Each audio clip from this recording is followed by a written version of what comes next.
टिप्पणी आई है प्रीति जिंदल की तरफ से, ये कह रहे हैं कि लॉन्ग टर्म वालों को वैसे भी ट्रेडिंग नहीं करना चाहिए, बट अगर फोलियो 10 लाख का हो तो कितने की पुट लेकर के फोलियो को हेज करना चाहिए? ओके। देखिए प्रीति जी, ऐसा नहीं है कि लॉन्ग टर्म वालों को ट्रेडिंग नहीं करनी चाहिए। सवाल ये है कि साइकिल चलाना आता है और स्कूटर चलाएँगे तब तो एक्सीडेंट होगा ना। लेकिन अगर स्कूटर चलाना आता है तो स्कूटर को आप स्लो और फ़ास्ट दोनों तरीके से चला सकते हैं। लंबी दूरी के लिए भी चला सकते हैं, छोटी दूरी के लिए भी चला सकते हैं। तो नहीं, चीज़ नहीं, जानने की ये भी हो सकता है ना कि मेरे पास साइकिल भी है, मेरे पास स्कूटर भी है, मुझे दोनों चीज़ें चलानी आती हैं, लेकिन ये नहीं हो सकता कि मैं स्कूटर पर बैठकर पैडल मारने लगूँ और साइकिल पर बैठकर एक्सीलेटर दबाने लगूँ। बात सही है, ई-बाइक भी, ई-साइकिल भी तो आ रहा है, तो उसमें भी एक्सेलरेटर तो अब मिल ही जाएगा आपको। बट एनीवेज़ मुद्दा ये है कि मैं जैसे काम करता हूँ, मैं व्यू हमेशा लॉन्ग टर्म के हिसाब से ही बनाता हूँ और उसके बीच में ट्रेडिंग अपॉर्च्युनिटी क्रिएट करने की कोशिश करता हूँ। इससे क्या सेफ्टी नेट बड़ा बढ़ जाता है। मैं ये नहीं कह रहा कि लेके बैठ गए, उस पे निकले नहीं कभी। लेकिन आप लॉन्ग टर्म का व्यू लेके एक अच्छा स्टॉक लेते हैं, जिसमें एक बड़ा प्राइस टारगेट वैल्यूएशन के हिसाब से लेते हैं और उसमें आप मल्टीपल टारगेट्स बनाते हैं, जहाँ पे आप 20-25% का प्रॉफिट बुक करके वेट करते हैं, नीचे मिला तो ठीक, नहीं तो कोई और अल्टरनेट मिल जाता है। उस तरह का आप लॉन्ग टर्म व्यू रख के आप ट्रेड क्रिएट करेंगे, तो आपका आरओआई ऑप्टिमाइज़ होगा। आपको अल्फा अल्फा जो कि मार्केट रिटर्न से बेटर या जो आपका सेक्टर रिटर्न है, उससे बेटर थोड़ा रिटर्न मिल सकता है। लॉन्ग टर्म वाले भी थोड़े ट्रेडिंग कर सकते हैं, प्रोवाइडेड आपको वो मेथड आता है। नहीं आता है तो नहीं करना चाहिए। आराम से लॉन्ग टर्म के लिए अच्छी क्वालिटी स्टॉक्स लेके बैठिए, पैसा तो बनता ही है लॉन्ग टर्म में, इसमें तो कोई शक की बात रही नहीं है। हाँ, ये भी है कि रनिंग ट्रेंड में बैठेंगे तो लॉन्ग टर्म में पैसा बनने में थोड़ा आपका रिटर्न हो सकता है कि बिलो पार मिले।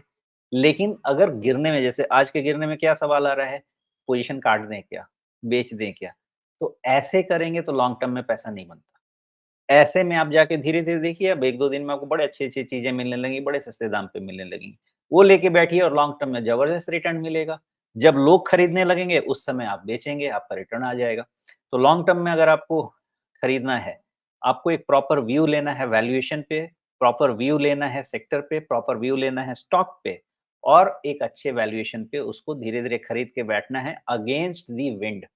तब आपको जाके, हो सकता है आप इसको कॉन्ट्रा बिट भी कह सकते हैं, कोई दिक्कत नहीं है। लेकिन आपके पास पेशेंस होना चाहिए 3 साल का, 5 साल का, पैसा बना के देगा अच्छा स्टॉक। जी। अच्छा, इस मामले में कि ट्रेडिंग और इन्वेस्टमेंट, इस पर मेरी अपनी एक कल्पना रही है कि अगर आपको दोनों चीज़ें करनी भी हैं साथ में, तो आप ऐसा करें कि 2 अलग डीमैट अकाउंट खोलें, 2 अलग ब्रोकर के पास, और उसमें बहुत साफ-साफ मन बना कर के रखें कि ब्रोकर ए के पास मेरा ट्रेडिंग पोर्टफोलियो है, ब्रोकर बी के पास मेरा इन्वेस्टमेंट पोर्टफोलियो है, और दोनों में कभी खिचड़ी ना पकाएँ। क्या ये ठीक है? नहीं, देखिए ट्रेडिंग का पहली चीज़ कि ये अपनी-अपनी एबिलिटी है। हर किसी की डिस्टिंक्ट एबिलिटी होती है। अगर हम अपने मेथड के हिसाब से सामने वाले की एबिलिटी को जज करने जाएँगे ना, तो हम अपनी चीज़ें उस पे थोपेंगे, वो सही चीज़ नहीं है। मैंने जो आपको चीज़ बताई, ये मेरे प्रैक्टिस की चीज़ है। लेकिन सामने वाले की प्रैक्टिस बिल्कुल मेरे से अलग हो सकती है और वो भी सही हो सकती है बिकॉज़ उसने अपना मेथड बनाया है ना। मैं ये नहीं कह रहा कि आपने एक ₹100 की चीज़ खरीद ली, आप उस पे रैम्पेंट ट्रेडिंग किए जा रहे हैं, नहीं। मैं मेथड कह रहा हूँ। कई बारी ये डिस्कशन होगा, कई सवाल ऐसे आएँगे कि साहब मैंने ₹20 पे सामान खरीदा था, अभी ₹100 हो गया है, अभी क्या करना चाहिए? उसके बीच में कई वैल्यूएशन लेवल ऐसे आएँगे, जिसमें आपके ₹20 के सामान को जो आपने अगर उसमें आपने जो खरीदा था ₹20 का सामान, उसमें आपको 25% बेच देना चाहिए और आराम से नीचे आया तो मिलना चाहिए, ले लेना चाहिए, नहीं आया तो छोड़ देना चाहिए। मैं उस तरह की ट्रेडिंग की बात कर रहा हूँ, ना कि absolute trade on a stock, not at all. मैं रिटर्न ऑप्टिमाइज़ेशन की बात कर रहा हूँ क्योंकि कई जगह ऐसा होता है। एग्ज़ाम्पल लेना ठीक नहीं रहेगा, लेकिन मैंने कोई स्टॉक को खरीदा ₹400 पे, उसको मैंने ₹800 पे बेच दिया। उसमें से 25%।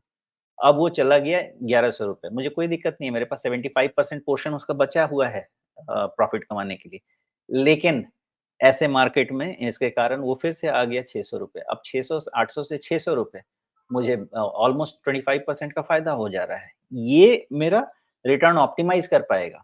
लेकिन इसके लिए आपको वैल्यूएशन प्लस प्राइस एक्सटेंशन दोनों पे आपकी पकड़ बहुत अच्छी होनी चाहिए ऐसा काम करने के लिए, तो फ़ायदा हो सकता है। क्योंकि एक अच्छा फंडामेंटल स्टॉक जिसका 10 साल का स्टोरी है, आपको मल्टीपल एंट्री दे सकता है इन बिटवीन, जिससे आपका रिटर्न वहीं से मैग्निफाई हो जाए। जी।